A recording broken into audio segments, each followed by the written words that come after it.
Shalom,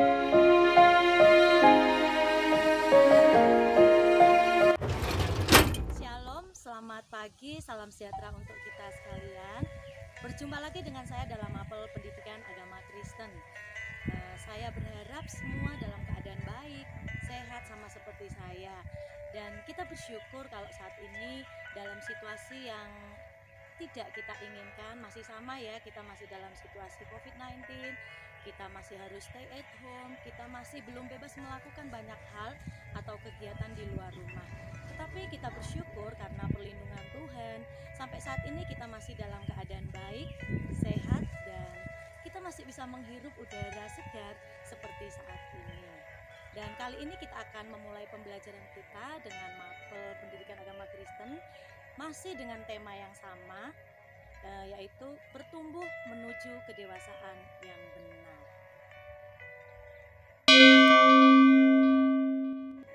Bertumbuh menuju kedewasaan yang benar. Bahan Alkitab, surat Efesus 4 ayat 11-15, surat 2 Petrus 2 ayat 1, surat 1 Yohanes 4 ayat 1. Di dunia sekarang ini, periklanan memainkan peranan penting dalam bisnis untuk memperkenalkan produk-produk yang membuat orang tertarik untuk membelinya. Namun pada kenyataannya, ada kalanya iklan yang dibuat itu tidak menggambarkan isi produk yang sesungguhnya, malah menyesatkan dan lebih tepat digambarkan sebagai janji-janji palsu. Misalnya, sejenis krim tertentu untuk membuat kulit wajahnya menjadi putih. Kadang-kadang krim-krim itu malah mengandung bahan-bahan berbahaya yang bisa menyebabkan kanker kulit. Bahkan ketika berhenti menggunakannya, kulit wajah terbakar dan gosong. Ada dua sub bagian yang akan kita pelajari bersama kali ini. Bagian pertama adalah ajaran tentang kekayaan dan sukses dengan jalan pintas. Bagian yang kedua ialah kedewasaan penuh dalam hubungan dengan orang lain.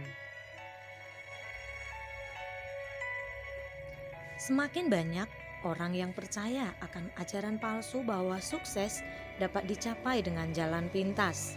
Ketika kekayaan menjadi ukuran sukses seseorang, semakin banyak pula kita melihat bagaimana orang-orang yang duduk di jabatan-jabatan yang tanda kutip basah, entah di pemerintahan ataupun di kantor swasta, bisa dengan cepat menjadi kaya raya.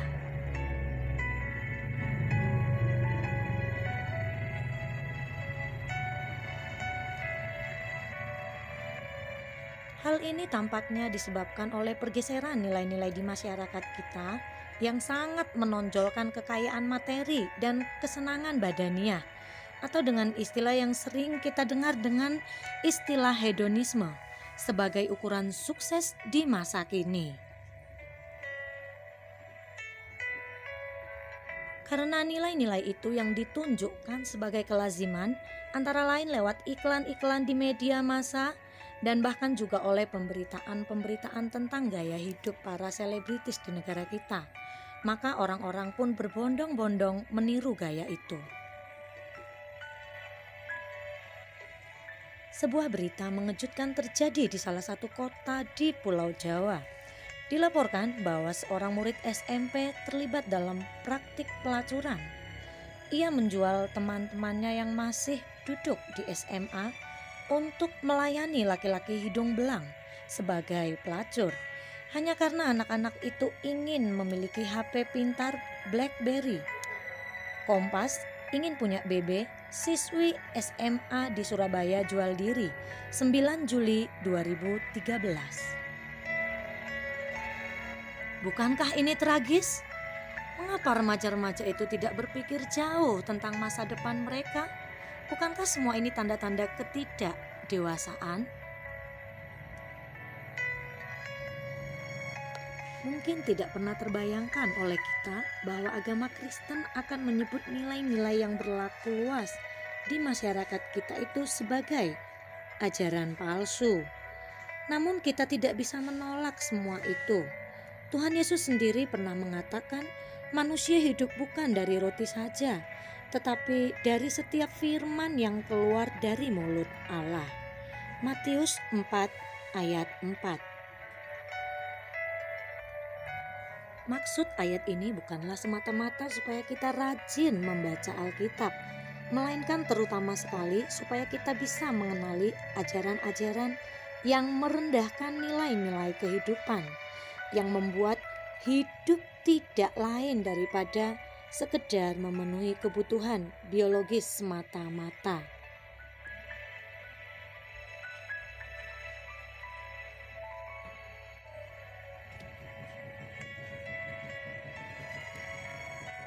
Hidup kita tidak boleh dijadikan dangkal dengan sekedar memenuhi kebutuhan materi dan mencari kekayaan semata-mata, atau malah mengikuti nilai-nilai yang dipromosikan oleh banyak orang di dunia ini.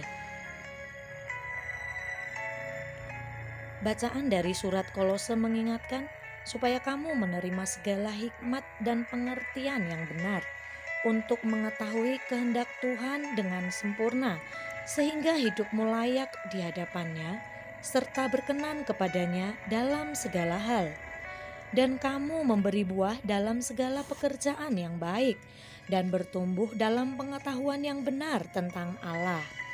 Di dalam surat Kolose pasal 1 ayat 9-10. Subtema bagian yang kedua ialah kedewasaan penuh dalam hubungan dengan orang lain. Di masa hidupnya di dunia, Yesus pun hidup sederhana, makan di tempat-tempat yang sederhana. Ia memang pernah diundang oleh Simon, seorang Farisi yang kaya, untuk makan di rumahnya. Dalam Lukas 7 ayat 36-50. Namun di pihak lain, ia pun tidak segan-segan duduk dan makan di antara para pemungut cukai dan orang-orang berdosa. Di dalam Markus 2 ayat 13 sampai yang ke-16. Dengan kata lain, Tuhan Yesus tidak membeda-bedakan orang. Bahkan sebaliknya, ia berusaha mendekatkan diri dengan orang-orang yang disingkirkan oleh masyarakat, supaya dengan demikian mereka bisa diterima lagi oleh masyarakat. Dan dengan demikian dapat diharapkan bahwa mereka bisa hidup seperti banyak orang lainnya. Inilah yang dikatakan oleh Rasul Paulus dalam surat Kolose di atas tentang pertumbuhan pribadi seorang Kristen, tetapi dengan teguh berpegang kepada kebenaran di dalam kasih, kita bertumbuh di dalam segala hal ke arah Dia, Kristus yang adalah kepala. Kolose 4 ayat 15, dengan berpegang kepada kebenaran di dalam kasih, kita bertumbuh ke arah Kristus. Dan kalau Kristus sendiri bersikap terbuka kepada siapapun, maka kita pun terpanggil untuk bersikap terbuka kepada orang lain. Janganlah kita menjauhkan diri dari orang lain hanya karena mereka berbeda latar belakang suku, agama, kelas sosial, warna kulit, dan lain-lain. Kedewasaan penuh yang kita lihat di dalam diri Yesus adalah kehidupan yang berfokus pada kepentingan orang lain demi kemuliaan Allah. Itulah yang digambarkan oleh Rasul Paulus dalam Filipi 2 ayat 3-4. Sebaliknya, hendaklah dengan rendah hati yang seorang menganggap yang lain lebih utama daripada dirinya sendiri. Dan janganlah tiap-tiap orang hanya memperhatikan kepentingannya sendiri, tetapi kepentingan orang lain juga. Apakah ini berarti orang Kristen tidak boleh memperhatikan kepentingannya sendiri? Sudah tentu tidak. Paulus ingin menekankan agar kita tidak hanya memperhatikan kepentingan diri sendiri, tetapi juga memikirkan kepentingan orang lain.